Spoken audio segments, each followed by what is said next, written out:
Bienvenidos a Cruce de Palabras por Telesur.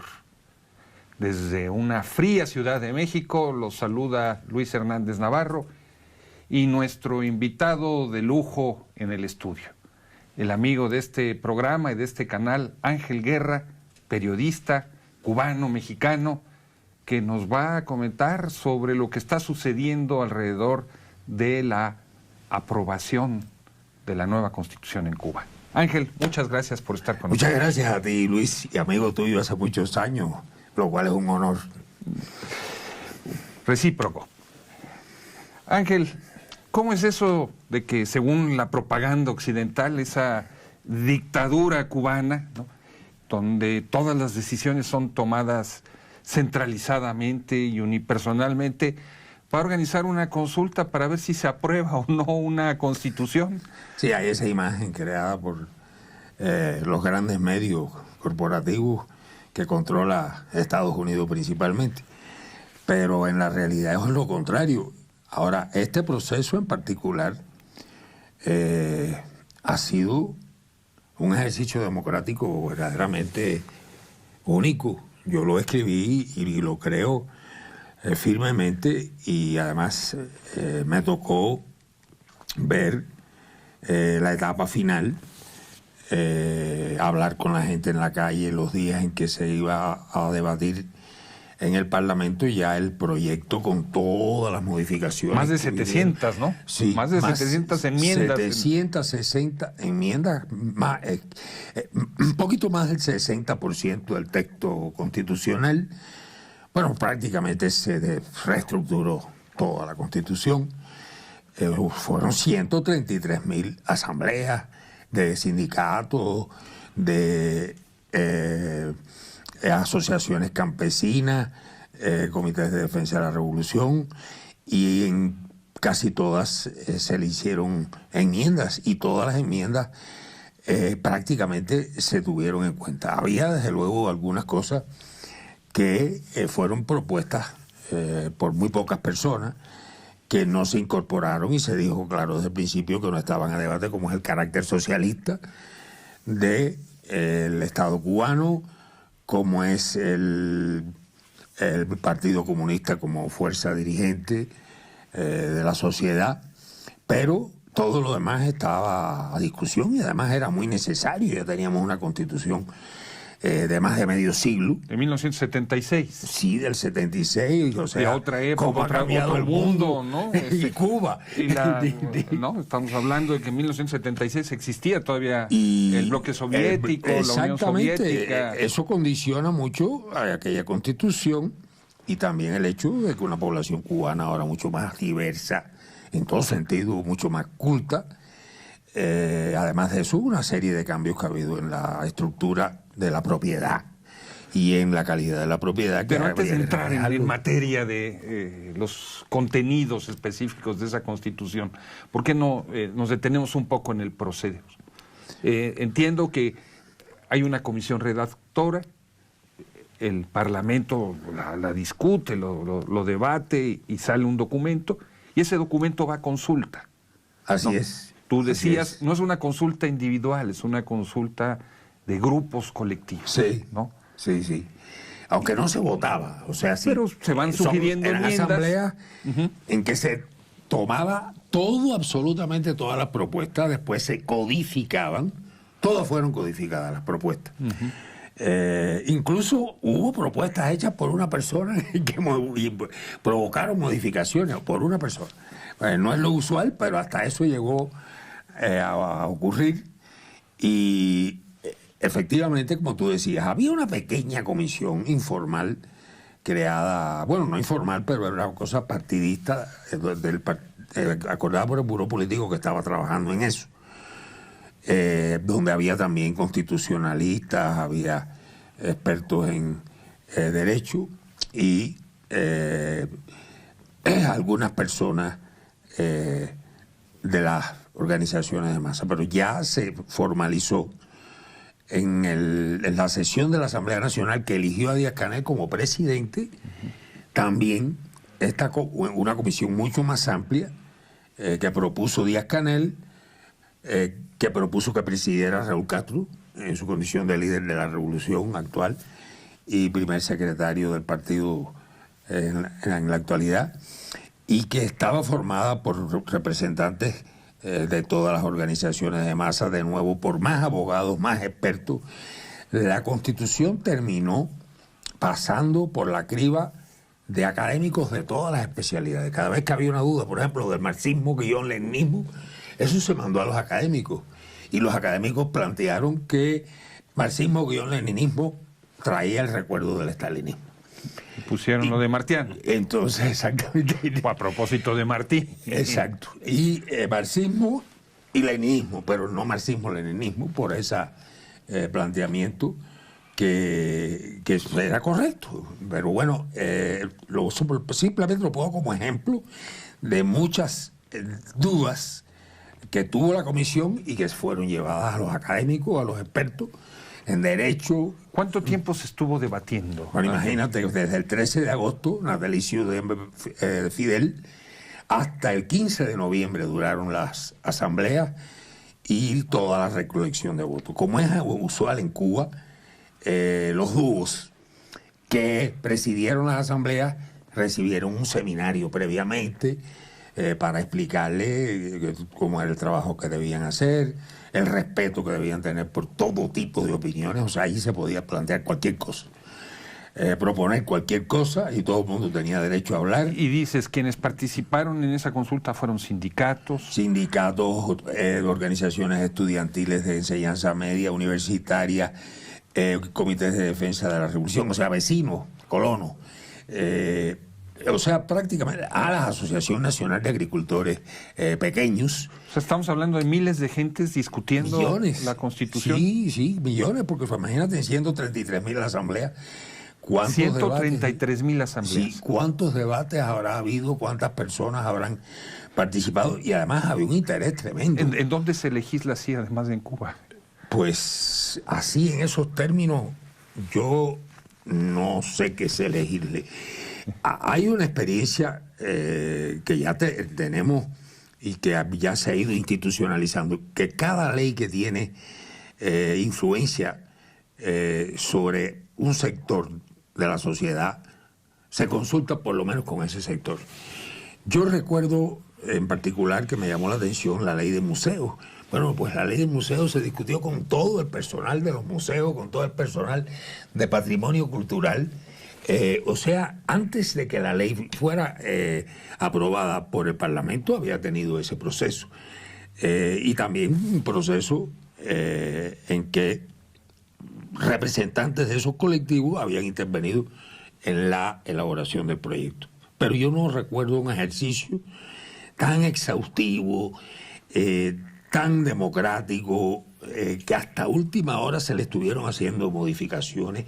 Hubo unos debates muy intensos en la Asamblea, aunque todo se aprobó por unanimidad. Ya sabes que eso da lugar a que los medios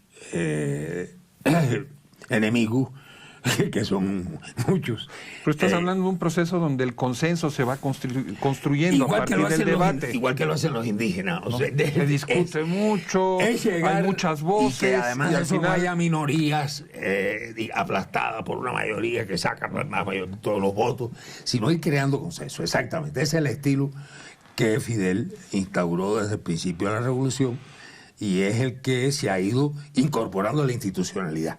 Y ahora no es un líder que tenga digamos, ese estilo, ya es una cosa institucionalizada. Aunque tenemos un líder, pero bueno, no es Fidel Castro, ya no vamos a tener Fidel Castro. Y ahora el 24 de febrero, ¿qué va a hacerse? ¿Se va a consultar si se aprueba o no? Se va a someter al voto directo y secreto de todas las personas en edad electoral. La pregunta: ¿está usted de acuerdo con poner en vigor la Constitución de la República de Cuba? Y en este momento se está vendiendo el tabloide con el texto constitucional. Millones de copias. Sí, millones, y todo el mundo está leyendo y discutiendo. Es que, inclusive, yo llegué a Cuba y faltaban unos días para que el Parlamento aprobara este proyecto que ahora está... ¿Estás hablando de qué fecha? El 10 de diciembre. Y bueno, pues me di cuenta que estaba una efervescencia porque llegué al Ministerio de Cultura. El elemento de seguridad que estaba en la puerta me abordó, ¿qué tú crees de tal cosa? Después otra persona y así. Y en la calle, y luego en mi edificio donde yo vivo, que bueno, pues ya sabes que en Cuba hay una intercomunicación muy particular entre los vecinos, pues bueno, me fueron a ver, y yo fui a ver vecinos, y bueno, pues todos hablándome de cada uno tenía su pedacito en la Constitución, ¿no? Yo digo que cada uno tenía su Constitución. O sea, un hervidero. ¿Cómo es posible que si eso se podía haber convertido en una torre de Babel, finalmente se llega a un acuerdo unitario? ¿Cómo es que se procesa esa unidad? Tú conoces Cuba, sabes la educación política, la disciplina que hay. Pero el chiste es que nuestra amable audiencia también la conozca en tus palabras y en tus explicaciones. Sí, pues la gente, vamos a decir, que estaba muy empapada de lo que estaba ocurriendo porque ya hacía meses que estaba en este proceso. Y además tenía mucho interés, porque había cosas, por ejemplo, bueno, pues decidir desde si se llama gobernador el que gobierna en una provincia, que a alguna gente no le gustaba porque le recordaba la politiquería anterior, el intendente para, digamos, el alcalde, porque no les parecía que era un vocablo adecuado en Cuba, no era una cosa importada, hasta decir, no, el gobernador no lo designa la Asamblea Nacional, el gobernador se elige por los ciudadanos y así salió. O sea, se le ha dado una transferencia de recursos, de facultades y de prerrogativas a los municipios que no tenían. Tú sabes que los municipios nuestros no tenían realmente esa cantidad de recursos, entonces el gobierno de la provincia es una instancia eminentemente de coordinación. Además, es un consejo donde están todos los jefes de gobiernos locales. Y, por lo tanto, el gobernador realiza eminentemente funciones de coordinación y de enlace entre el gobierno central y los alcaldes. ¿Te parece, Ángel, si vamos a una pequeña pausa con esta explicación que sí, nos da? Claro. Ustedes, amigos, amigas, no se vayan. Volvemos en muy breves instantes.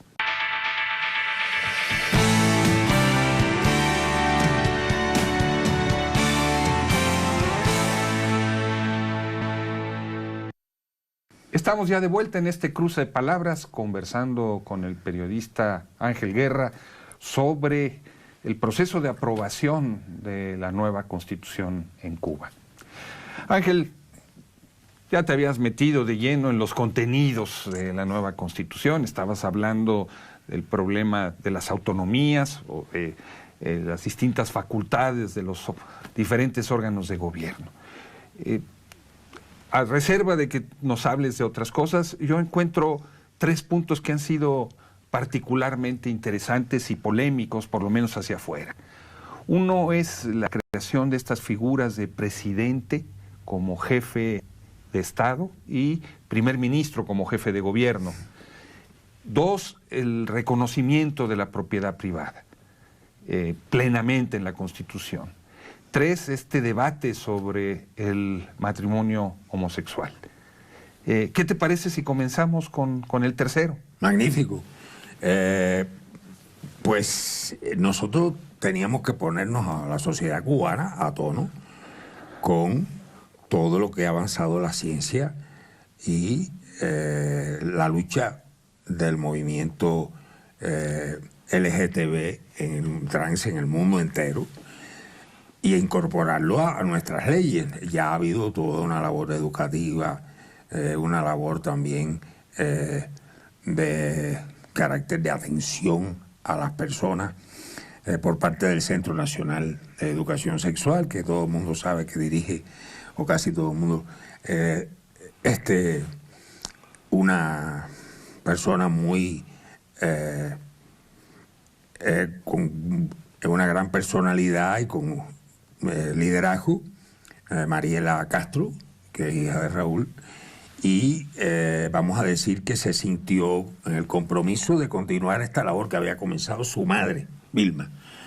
Ya Vilma empezó desde antes bastante antes de morir, a hacer este trabajo sobre la diversidad sexual. Incluso ella fue la que promovió la publicación en Cuba de Los hombres y la mujer en la intimidad, y un otro texto. Pero hubo un cambio de redacción, ¿no, Ángel? Había un reconocimiento explícito de las parejas. Había una definición de que el matrimonio era la unión entre dos personas.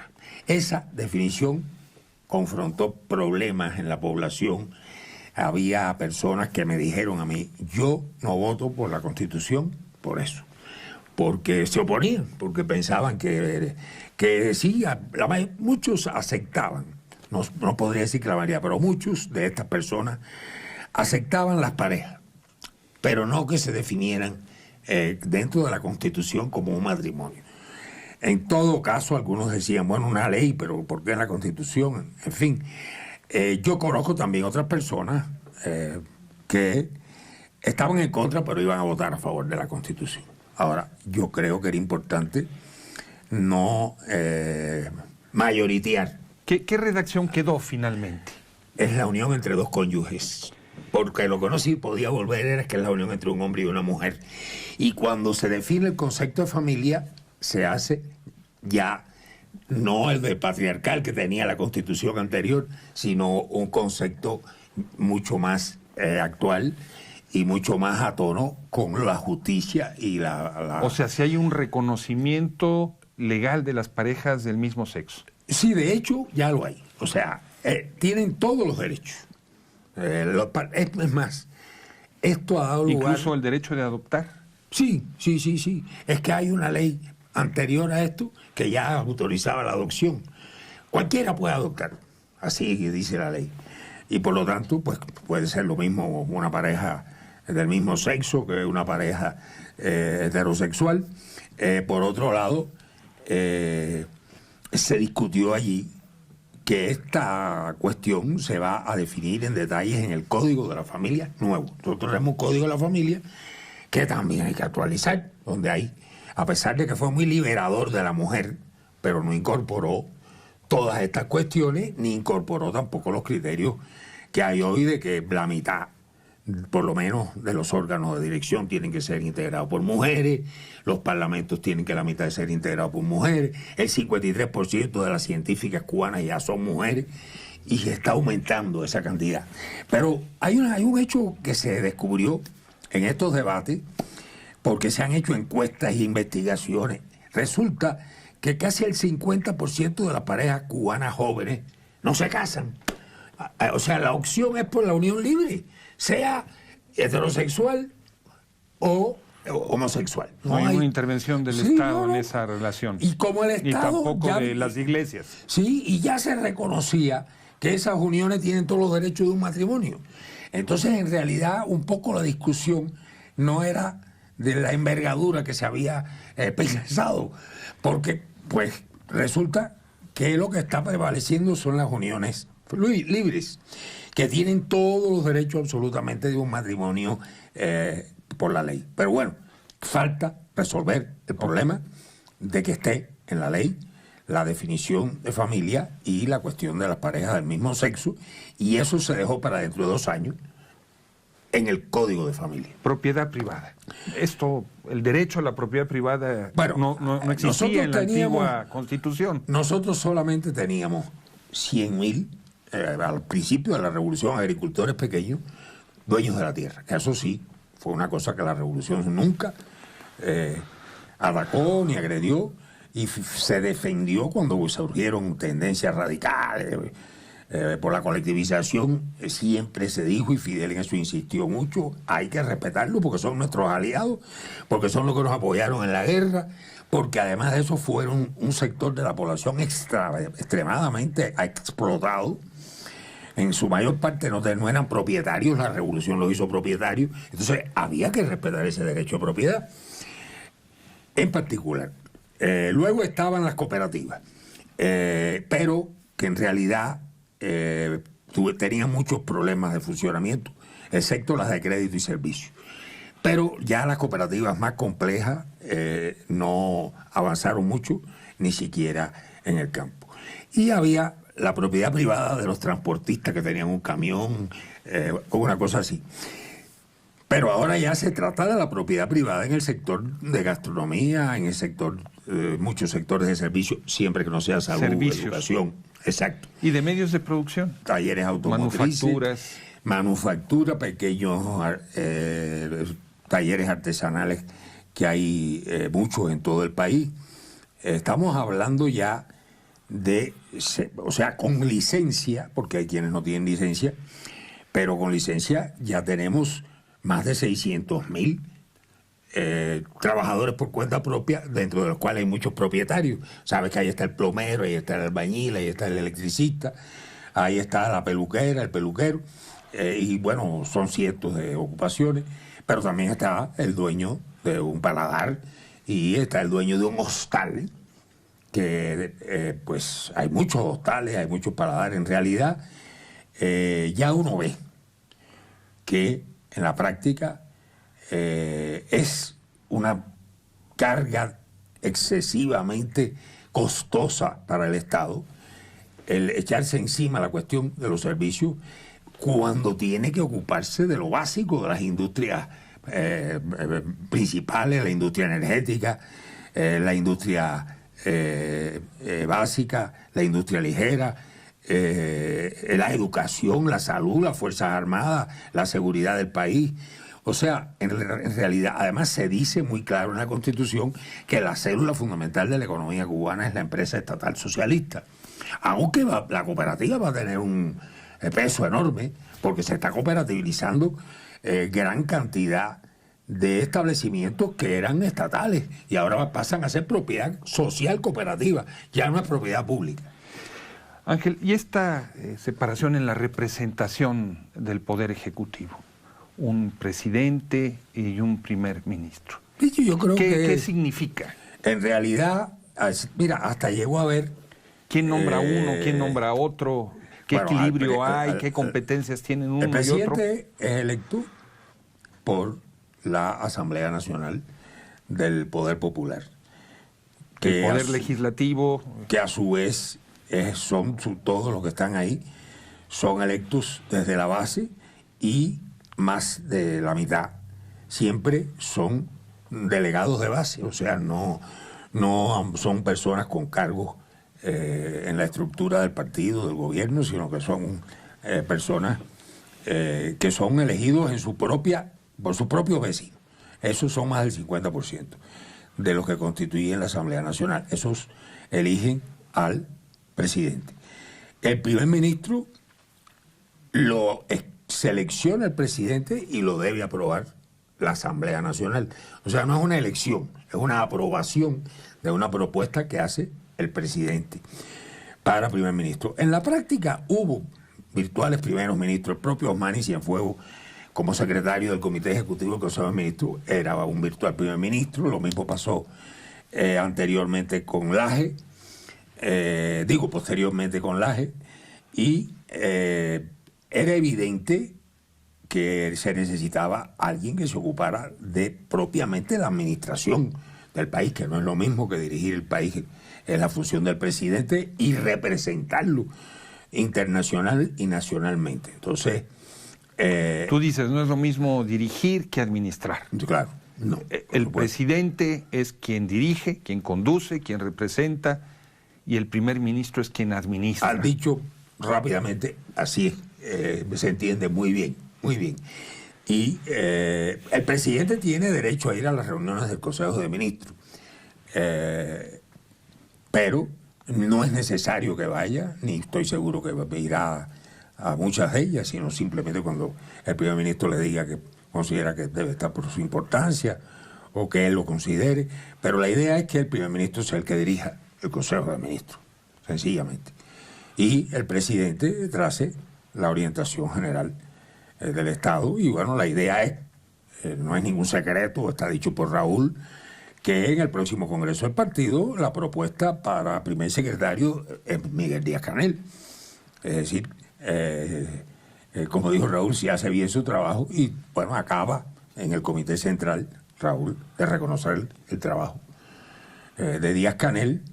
Esto me lo contaron, pero una fuente en la que confío totalmente, que Raúl le pidió la agenda a Díaz-Canel.